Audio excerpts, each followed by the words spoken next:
Just want to showcase some PS5 Pro gameplay. I'm already up in the air. I'm in Australia. I wanted to share something really quick in case you are curious. The roads are messed up just like in every Microsoft Flight Simulator, whether you're on Xbox, on 2020. It doesn't matter.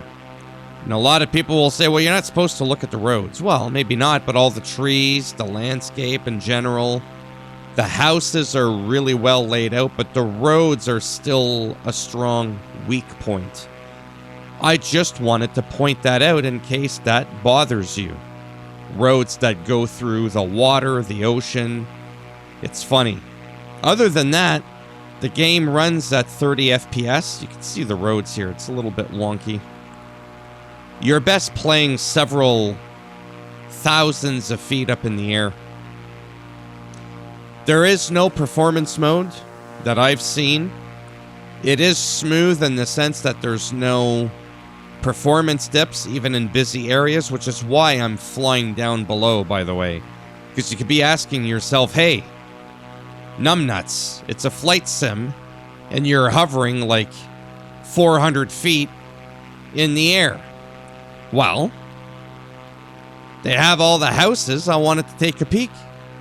I want to see what Australia looks like. No, but it's like I said, it is a limitation. They do have the engineering or whatever you want to call it for the houses and such for the most part. I mean, now we've got trees growing through the building. That doesn't happen too often. That's actually pretty rare. But it is important to be transparent. I don't want to sugarcoat anything. I got in a war of words with people online when I started talking about the roads in Microsoft Flight Simulator 2020 and in 2024 when it came out on PC and on Xbox Series X. Because that's where the most demanding stuff is going to happen, is close to the ground. That's why I spent the first couple of minutes of the video down there. Because it's really, really important. Obviously, if I'm higher up in the air, you're not going to notice that. Because that's generally where you're supposed to be. It's like the old school flight sims from the 80s.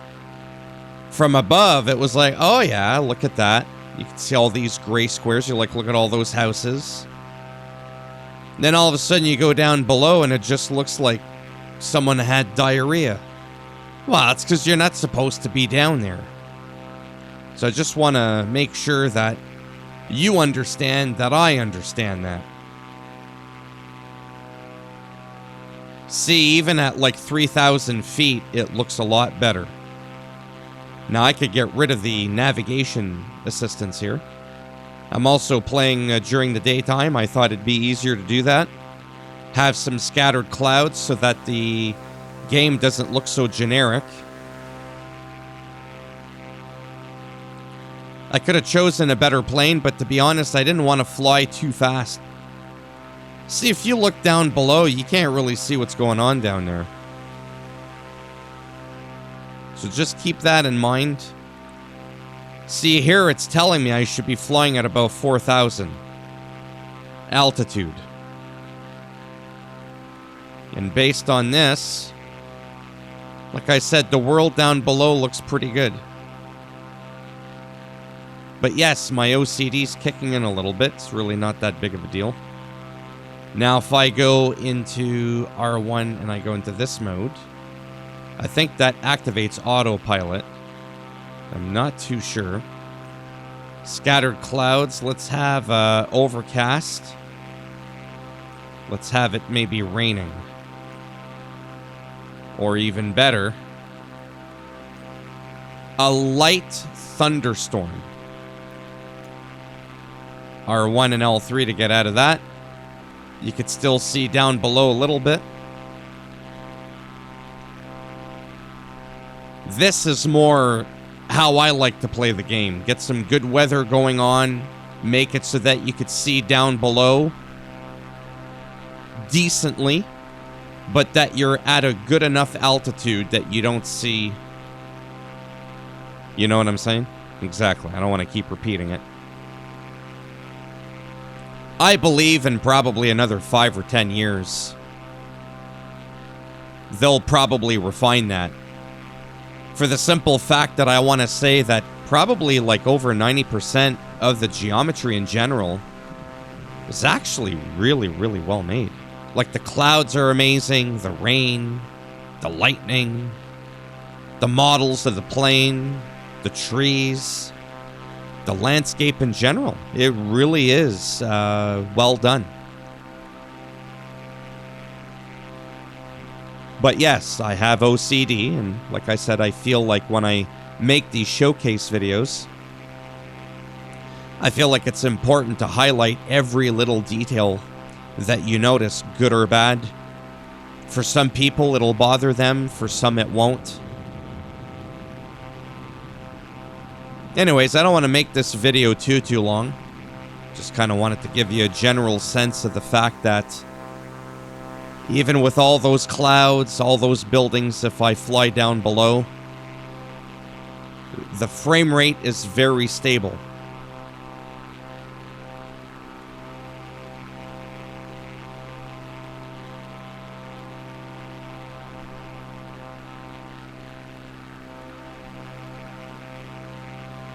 This is definitely a very relaxing thing. Because on PlayStation, there's not a lot of proper navigation simulators. You got a couple of racing games, flying games, but arguably this is definitely probably the best flight simulator on console and even on PC. And it could just be fun to just kind of navigate around. Wanted to show you this in case I didn't already. I forget if I've already shown the inside. Generally, most planes, I don't really like the inside because you can't really see down below well. I'm kind of weird like that. It's not like driving and your hood is kind of like a little bit lower, if you know what I mean. I feel like it obstructs a lot of your view, even though this is realistically what it looks like.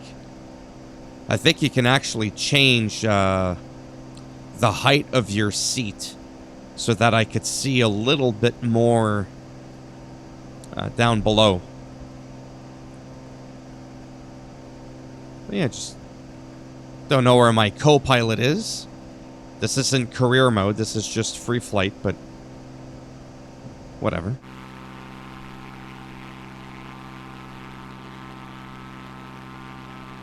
Well, that about wraps it up. 8 minutes in. I think that's enough footage. I think you get the idea now that this runs pretty damn good. Would have liked the 60 FPS mode, but we don't have it. Then again, when this game first came out, even with my really good computer, it only ran at 30 FPS. I could not run this thing at 60. Now my computer can run this game at 60. So they've done some pretty drastic updates to this game. So thumbs up as always if you like the video. It does greatly help support that channel with the algorithm and trying to make me more relevant in the search results when people are looking shit up. And a thumbs down if you didn't like it. And I'll bend it in half, twist it, break it off in your ass, and throw it out the window. If you want to subscribe, naturally, that would be great. I probably won't make like a lot more videos on this game. Just the important stuff. How do you change time? How do you change the weather? This game requires internet. Here's what the game looks like, how it performs. Other than that, I might ramble a couple of times and just kind of aimlessly fly through the skies. I'm trying to make it sound like it's boring. I'm not. There's a little bit less going on when you're in the air compared to something like Microsoft Flight Simulator or American Truck Simulator, for example. There's more going on the ground, right? Whereas here, I feel like a lot of it is the clouds and stuff like that that really shape the experience. All right, that's enough. That was like a 2-minute outro. Maybe I'll see some of you in the next one. Bye for now.